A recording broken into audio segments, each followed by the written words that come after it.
Hello guys, welcome back to channel. Biased of the Naxal story అనమాట. Movie అయితే చాలా బాగుంది. ఈ భూమిలో స్టూట్ అవుతుంది చూడండి అనమాట. చాలా అంటే చాలా సినిమా నెక్స్ట్ లెవెల్ ఉంది.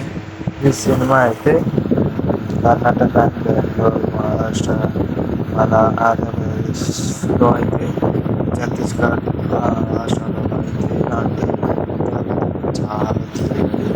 అది కూడా ఎప్పుడు 2007లో అనమాట. సోల్జర్స్ వర్సెస్ నక్సలైట్స్ అనమాట. ఈ మధ్య చాలా యుద్ధాలు కూడా జరుగుతాయి.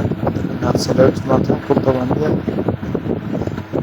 అంటే మామూలుగా వేరే పని వేరే పర్సన్స్ మామూలుగా వాళ్ళని చాలా అంటే చాలా నరికి చంపుతా ఉంటారు. అప్పుడు జవాన్లు చాలా అంటే చాలా పోరాడి మరి కాపాడతారు మనుషులని. ఫోటో కూడా చాలా చర్చనీయంగా జరుగుతుంది. వెళ్ళి చూడండి, చాలా బాగుంది సినిమా అయితే. ఒక లైక్ చేయండి, subscribe my channel, please share.